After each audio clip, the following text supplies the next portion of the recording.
Hello and welcome back. Today we're going to be going through some of the recent coins I've been buying from the Royal Mint. Not quite as many as usual, but I thought I'd get through they've just been stacking up and I want to get them into my collection rather than just building up in their boxes. There's quite a few new releases, things that have just come out which I have purchased which haven't arrived yet, but I think I'll have enough stuff by the end of the year to do one more before we wrap off and start 2025. Amazingly, it's just around the corner, it's bonkers. Right, we're going to start with this big box. Now of course these boxes I have opened them already. I open them from the bottom, I take out the invoice, I check on the coins because some of these I can be stashing away for months upon months, and I wouldn't want there to be issues with the coin and then not open them until I do this video. So I have peeked already, so but I like saving the ripping for the videos because I think it's kind of nice.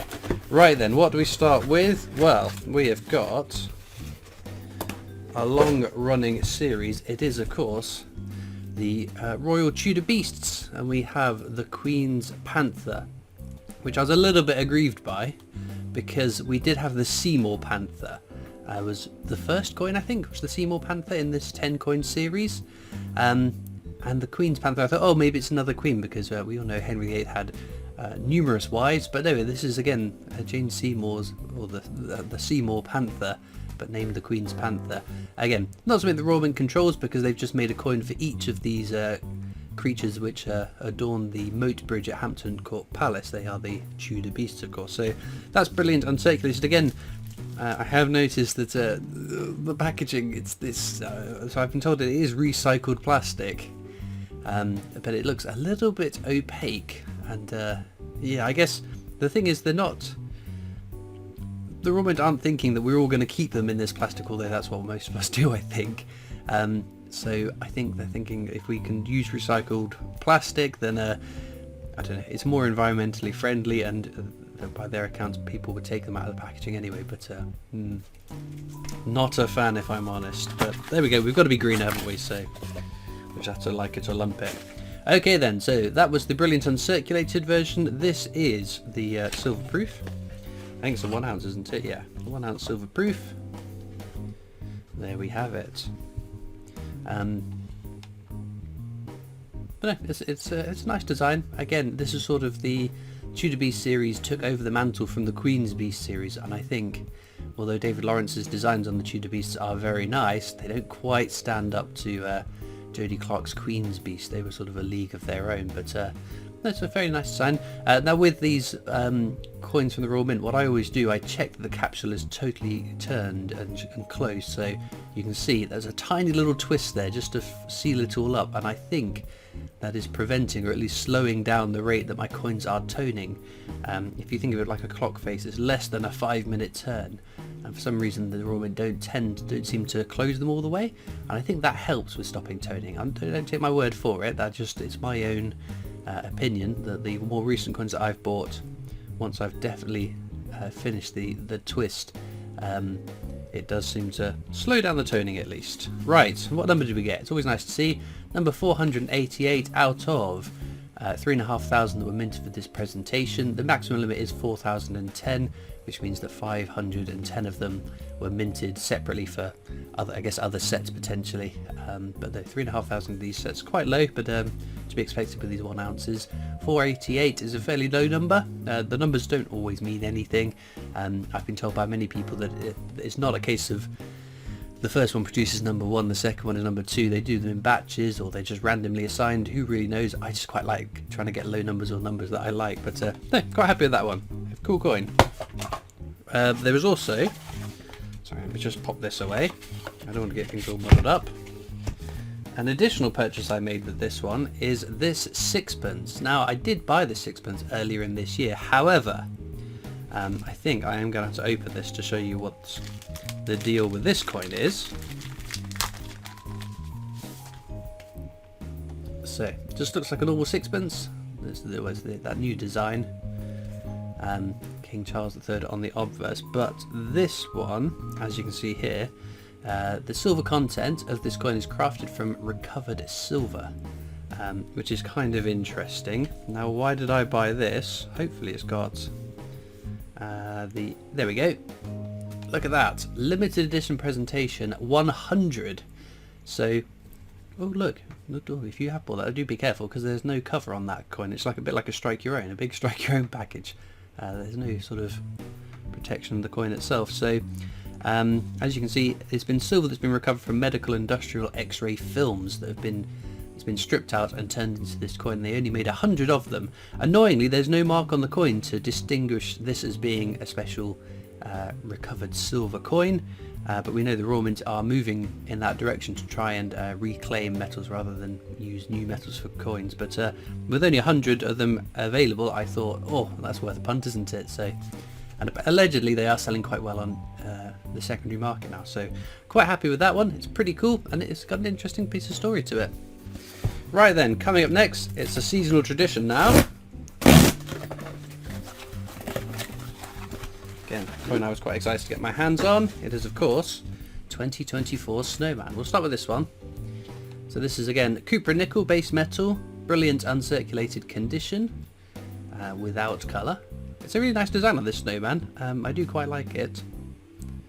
I think the Snowman designs have been quite strong every year. I do like them. Oh, so this is, I think, it's a Christmas card. So you're supposed to send it off to someone. Not that I will. And then the version of it with colour. Again, with coins in colour and without colour, I think it's important that it works both with and without, and I think the Snowman certainly does. It's a very, very nice design. Who designed it? Is it Robin Shaw? So the one with colour has got limited presentation, 20,000, but I think they're still available. I don't think they've sold out, but no, it's quite a nice coin.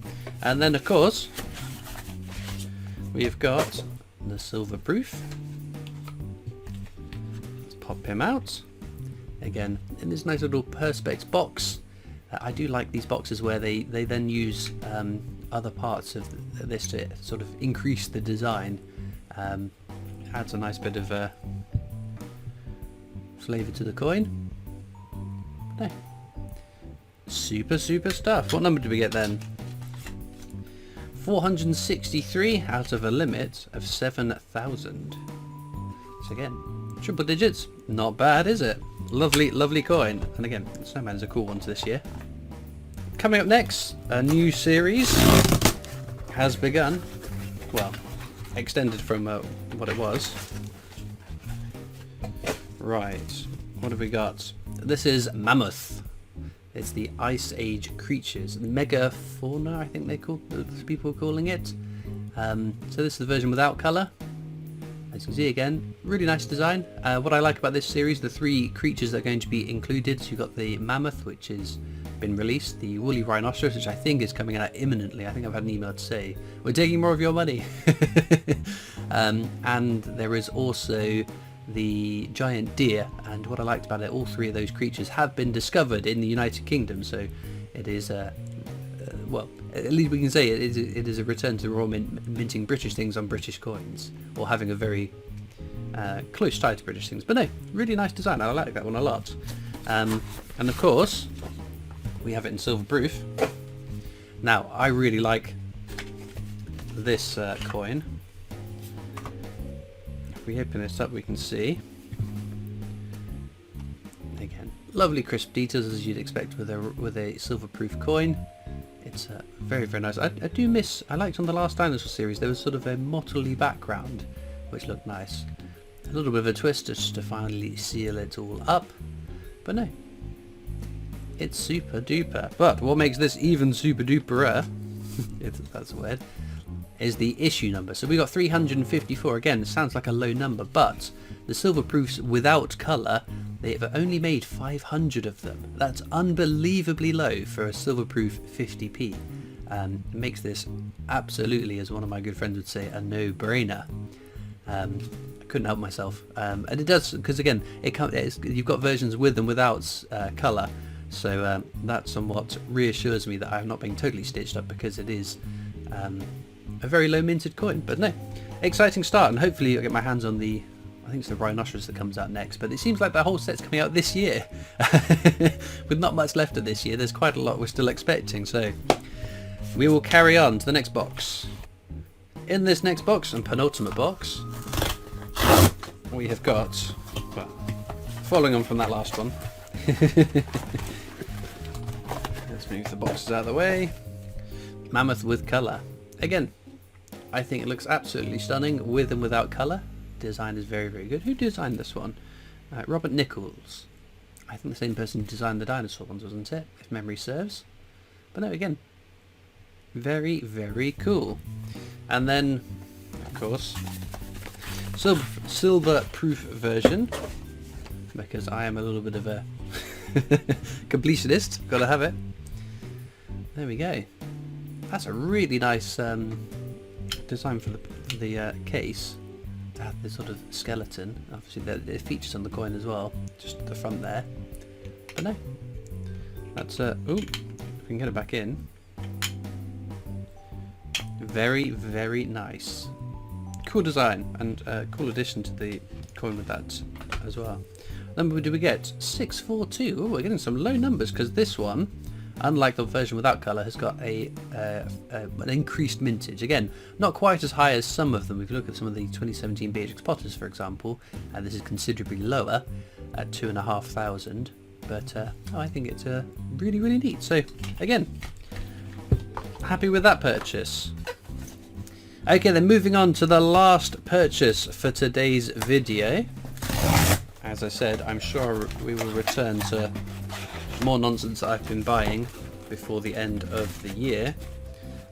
There is a Darth Vader and the Emperor 50p. I bought that for something else, so I might be doing very soon. But again, I already have that for my collection, but I just added that to my basket because I wanted it.